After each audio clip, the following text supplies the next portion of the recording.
Bonjour à tous et bienvenue sur Mosaïque. La neige n'a pas encore vraiment pointé le bout de son nez, mais dans le cas où il y aurait de fortes chutes de neige ou bien des épisodes de verglas, tout est prêt à Sarreguemines. Thierry Grossman, bonjour. Enchanté. Vous êtes le responsable du centre municipal, ce qu'on appelle plus communément les ateliers municipaux, et vous allez pouvoir nous expliquer tout à l'heure l'organisation qui est mise en place à Sarreguemines.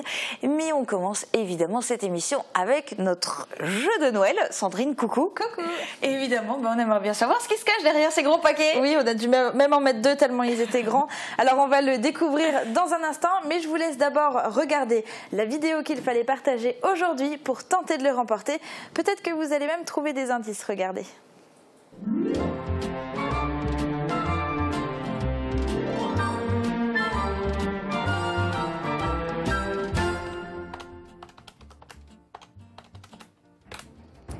Eh ben, ça va coûter cher tout ça, hein. Mais bon, ça valait la peine, hein. Enfin, surtout pour vous. Si vous voulez encore gagner des cadeaux, partagez cette publication et likez notre page Facebook. Bonne chance à tous.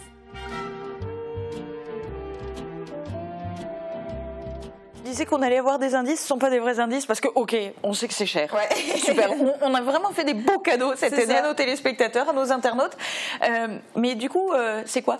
Alors, on va le découvrir tout de suite. Je vais te demander de m'aider, hein.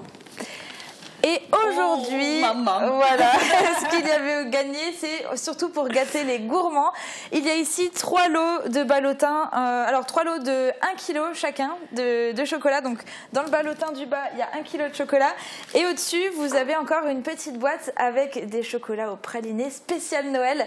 Le tout pour une valeur de 190 €. Et c'est un cadeau qui est offert par les chocolatiers Jeff de Bruges. Et puis le gagnant n'est pas forcément obligé de tout manger tout seul, ouais, hein, il a le droit de partager que... parce que là c'est énorme. Mais du coup, c'est qui le gourmand qui va être super gâté là? Alors, on va le découvrir tout de suite. Le nom de la gagnante ou du gagnant va s'afficher dans l'écran derrière nous. Et c'est Nathalie Adami qui remporte tous ces chocolats. Alors oui, j'espère qu'elle va pouvoir les partager parce que sinon ça va faire beaucoup et une grosse indigestion. C'est clair. Alors, pour les autres lots, il vous reste très peu de temps, mais un petit peu quand même. Donc continuez à tenter votre chance sur la page Facebook de Mosaïque. On va maintenant passer la parole à notre collègue Uranie Tozic.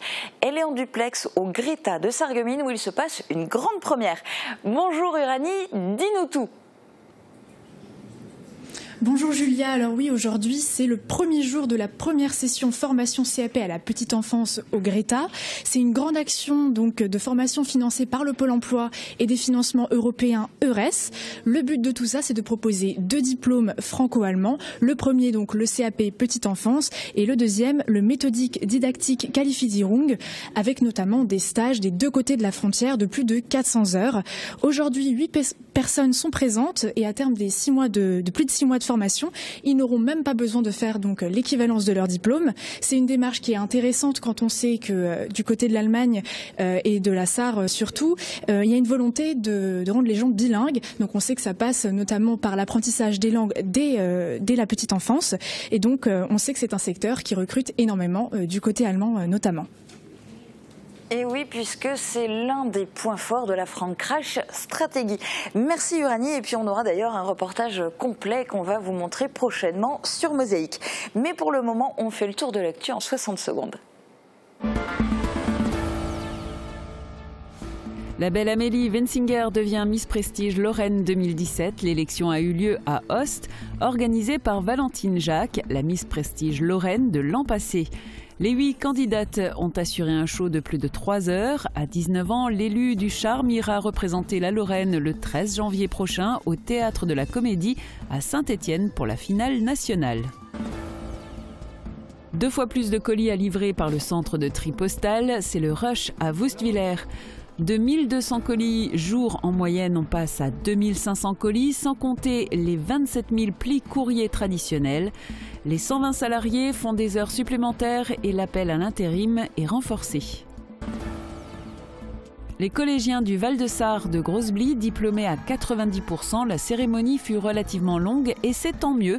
90% de réussite au brevet méritent bien une fête, d'autant qu'ils sont 15% à avoir obtenu une mention très bien, 25% une mention bien et 25% une mention assez bien. Bravo à tous! L'accès à la culture pour tous dans les écoles, on n'en parle sans doute pas assez. Les établissements scolaires, souvent en association avec les municipalités, proposent des spectacles à l'image de ce récital de contes merveilleux et de musique intitulé « À la croisée des chemins ». Il est offert aux élèves de primaire et aux lycéens jusqu'au vendredi 22 décembre. Une crèche hors du commun à Lixin-les-Roulins. Depuis 60 ans, chaque année, Adrien Muller met en place une crèche dans une pièce dédiée. Une structure en bois permanente accueille une crèche antique animée d'une centaine de figurines. Une mention spéciale pour les filles d'Adrien qui l'ont aidé pour la décoration et la peinture. En revanche, les infos côté ciel, Sandrine, c'est déprimant, hein. Ouais, moi tu le sais, moi j'attends la neige de pied ferme et j'espère vraiment qu'on aura un Noël blanc, mais pour l'instant ça semble un peu compromis. Bon, en tout cas, c'est déjà pas pour demain. Regardez les prévisions de Météo France.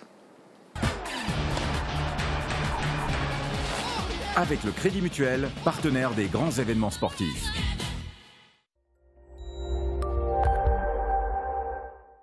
Pour demain, c'est toujours le même décor, un temps maussade, gris et humide. Les précipitations redeviennent un peu plus durables en journée, mais restent toujours aussi faibles en intensité. Maigre consolation, le redout se poursuit avec des maximales de 4 à 7 degrés. Demain, nous sommes le jeudi 21 décembre et nous fêtons les pierres. Le soleil nous accompagnera de 8h23 à 16h36. Je vous retrouve dans un instant pour la suite de l'émission.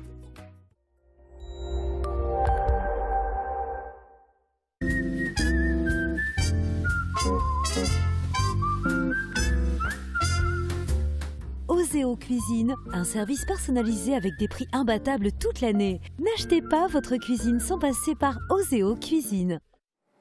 Côté actu, évasion multiple à la maison d'arrêt de Sarreguemines. Mais des évasions comme on les aime. Une vingtaine de détenus a pu oublier les barreaux le temps d'un concert.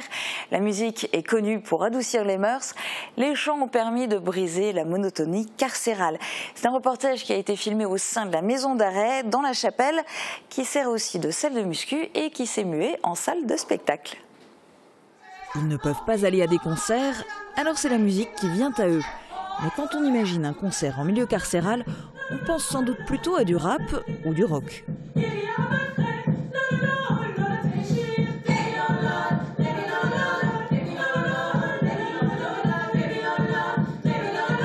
Les détenus de la maison d'arrêt de Sarreguemines ont découvert l'univers musical du groupe AU et Adia, une découverte réciproque. On n'a jamais joué en lieu carcéral, donc on suppose qu'en termes de public, les gens vont avoir des attentes peut-être différentes, peut-être qu'ils voient très rarement des spectacles, peut-être qu'ils n'auraient pas choisi ce style, je ne sais pas. On verra bien, la rencontre n'est pas encore faite. Et la magie de la rencontre a opéré. Petit à petit, les pieds se sont mis à battre la mesure et les mains ont commencé à frapper en cadence.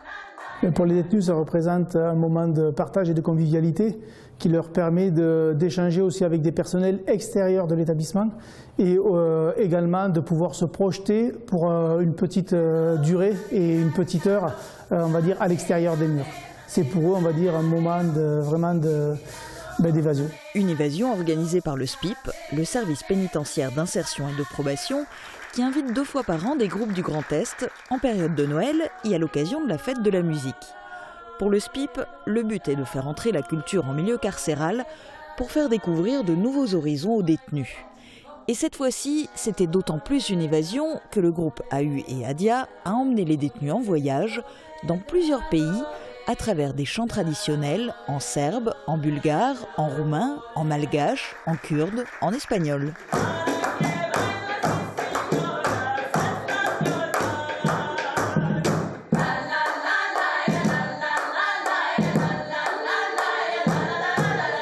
A cappella ou accompagnées de percus, les 5 chanteuses ont aussi improvisé des chants imaginaires. Un répertoire et un style qui peuvent déconcerter, mais qui ont séduit. À l'issue du concert, les témoignages des détenus sont éloquents. Je ne m'attendais pas à ça particulièrement, je m'attendais à quelque chose d'autre. Mais bon, ça m'a surpris un peu, mais franchement, c'était vraiment cool, c'était sympa. Ça change de ce qu'on a l'habitude d'écouter. Là, ça nous transporte, ça nous fait voyager dans d'autres conditions, dans d'autres situations, et franchement, je trouve ça super. Sincèrement, au début, c'était un peu compliqué, on avait quelques petites appréhensions, mais au final, ça s'est très très bien passé, et puis on a été, réceptifs à leur orientation musicale, et voilà, tout s'est bien passé. Sincèrement, moi, j'étais bien. Ça m'a évoqué un peu l'Afrique, mais vu que je suis né au Togo, donc ça m'a rappelé un peu le chant traditionnel, voilà, c'est pas mal. Ça relaxe, c'est voir un peu d'autres têtes. Comme on dit ici, on ne voit pas de femmes. Même si on fait rien, mais ça relaxe, franchement. Et entendre des chansons comme ça des autres pays, je ne connaissais pas en plus. C'est bien. On savait effectivement que ça pouvait surprendre le style. On est aussi un groupe de femmes face à un public exclusivement d'hommes. Donc ça joue aussi quand même. C'est intimidant. Mais en fait, ce qui est important, c'est de sentir que le public est à l'écoute. C'est tout ce qui compte pour nous finalement.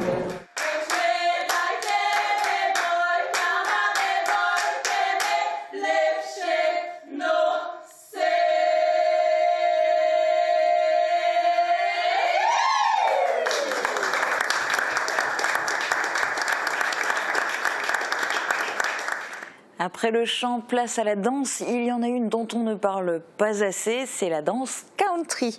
Et pourtant, il y a des greffes de champions. Mélanie et Nicolas vont avoir la chance de représenter la France et plus particulièrement le Grand Est au championnat du monde de danse country début janvier aux États-Unis. Une expérience qui s'annonce bien sûr inoubliable pour le couple, mais qui demande une préparation importante.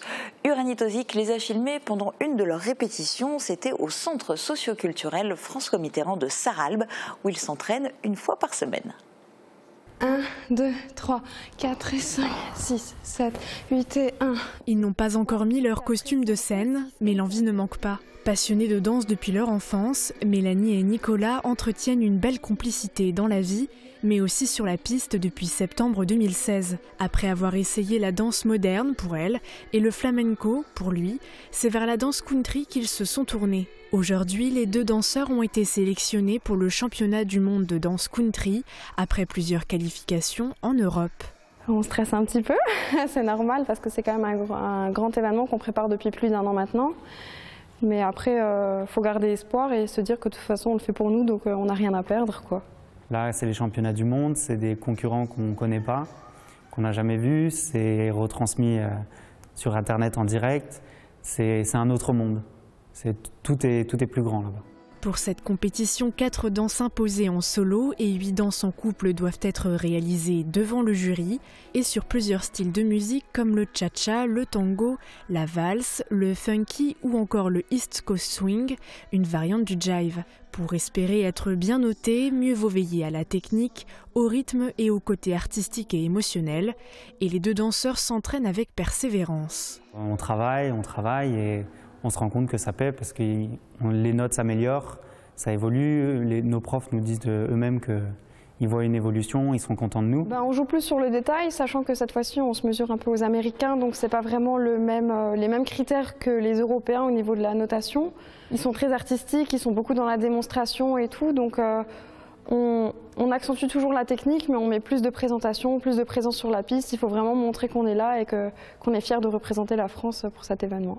Aujourd'hui, ils évoluent dans la catégorie Open Novice. Avec ce championnat, ils comptent passer intermédiaire, ce qui leur donnerait une notoriété supplémentaire. Bien sûr, gagner le titre de champion du monde serait un rêve, mais Mélanie et Nicolas tentent surtout l'expérience pour le plaisir et l'épanouissement personnel. Une passion qu'ils vivent à fond et qui fera certainement briller la France du 1er au 8 janvier à San Francisco. Et on leur souhaite évidemment bonne chance. Dans un instant, on va s'intéresser à la distillation et dans un tout autre domaine, à la préparation des routes en période hivernale. A tout de suite.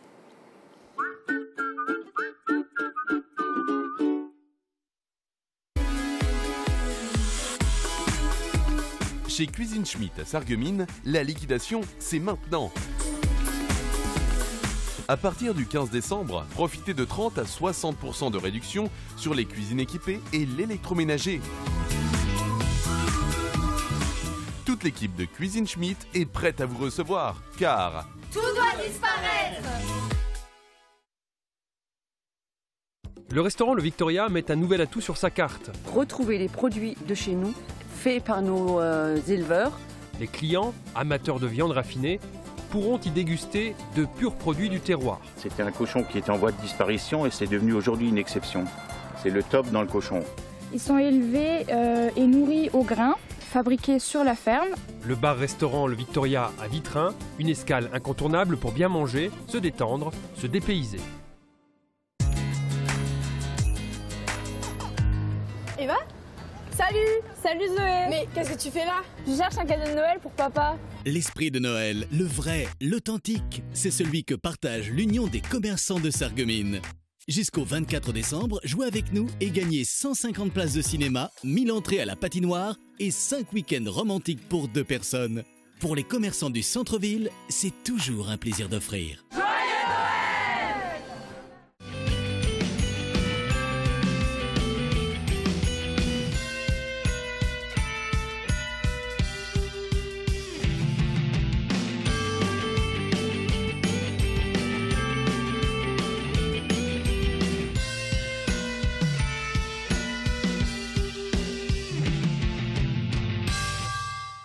Pour passer de joyeuses fêtes, je vais chez La Vie Claire. Préparer, savourer, partager notre gamme de produits bio. La Vie Claire, c'est plus de 6000 références d'épicerie, de produits frais, de cosmétiques et en plus, 83% des produits sont fabriqués en France. Mes idées cadeaux et dîners de fête, c'est chez La Vie Claire. La Vie Claire. Jusqu'au 24 décembre, Sarreguemines fête Noël. Dans une ambiance féerique, le marché de Noël investit le centre-ville avec plus de 40 chalets. Vivez la magie de Noël grâce aux différentes animations comme la nouvelle maison du Père Noël, la patinoire plein air, le spectacle de marionnettes Cendrillon, Noël au musée et les nombreuses autres festivités proposées par la ville de Sarreguemines et les commerçants les mercredis et les week-ends. Programme complet sur www.sarreguemines.fr. À Noël, il faut parfois un coup de pouce pour faire le bon choix. Chez Pro et compagnie, vous conciliez cadeau utile et cadeau qui fait plaisir. Le choix est vaste, informatique, audio, vidéo, TV, petits ou gros électroménagers. Et la nouveauté, le magasin propose un espace literie pour le plus grand confort de vos nuits. L'équipe Pro et compagnie de Sarreguemines vous souhaite un merveilleux Noël. I wish you a Merry Christmas, I wish you a Merry Christmas. La mère Noël est en visite chez Festivité. Festivité, Festivité, des idées toutes faites. Mais où tu les as mis? Ah, quand tu auras nettoyé le garage, je te les donnerai. Eh oui. Faites-vous entendre avec la passion de l'audition. Protection du domicile, de l'entreprise, du local professionnel, faites le choix de l'expérience et de l'expertise de la sécurité. Ivy System, une entreprise à taille humaine, réactive et proche de ses clients.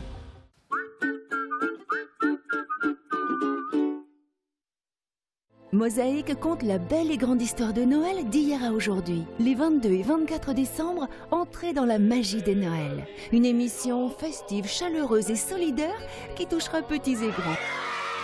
Partagez des témoignages rares. Moi, le Noël, je le fête en 2 fois. Les plus beaux souvenirs de ce jour de fête. C'était vraiment des instants merveilleux. Riez avec nos chroniques décalées. Pourquoi on voit jamais le Père Noël déposer les cadeaux? Il passe tellement rapidement que vous n'arrivez même pas à le voir. Noël, d'hier à aujourd'hui, l'événement cadeau de Mosaïque.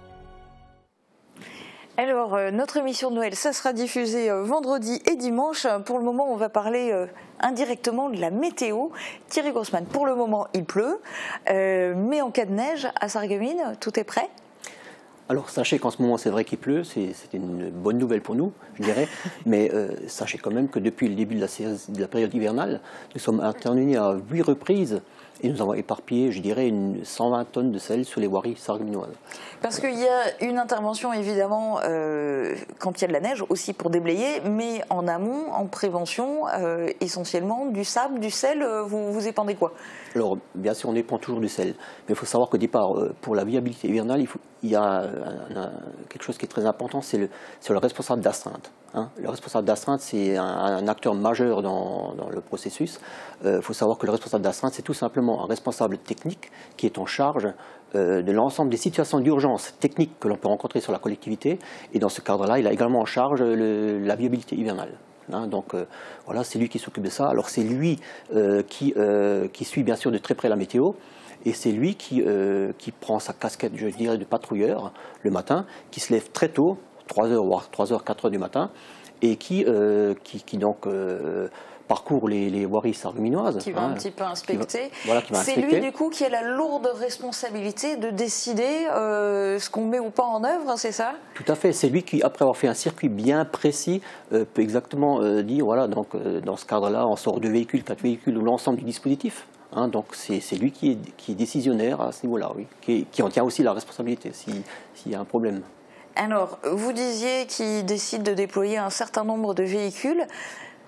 En cas de coup dur, quand il y a de grosses actions à mener, ça se passe comment en termes de moyens techniques? Vous avez combien de véhicules à votre disposition?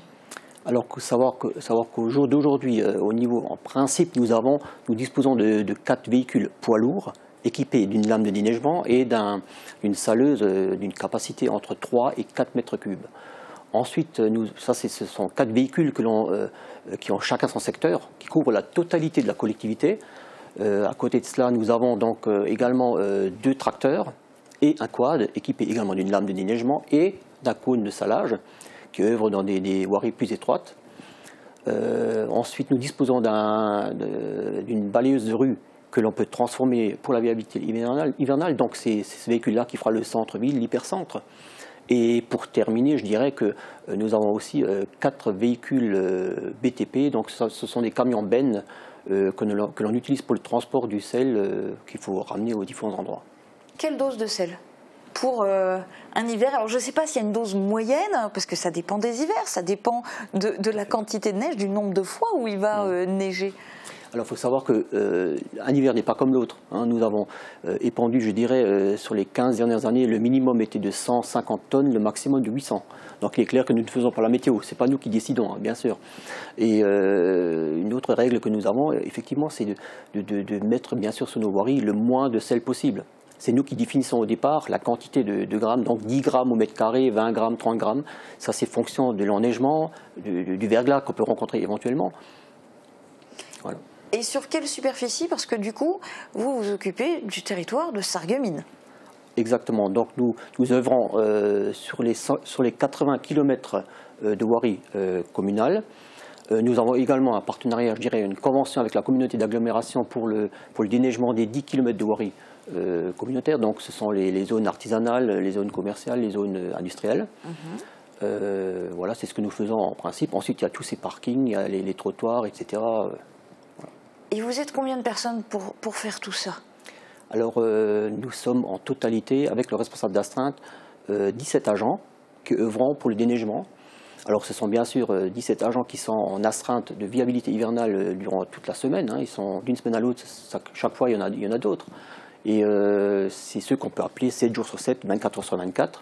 Donc ils sont à disposition du responsable. C'est ceux qui vont éventuellement passer des fêtes pourries si jamais la météo se change un peu d'ici là? Tout à fait, à tour de rôle bien sûr. Vous savez que d'une année à l'autre, ce ne sont pas toujours les mêmes qui œuvrent pour Nouvel An, Noël ou pour le 13 juillet également. Donc si vous voulez, il y a un roulement qui est fait de telle manière que ce ne soit pas toujours les mêmes agents qui soient au mauvais moment. Alors justement, je voudrais qu'on en parle un tout petit peu parce que vous évoquez le 13 juillet.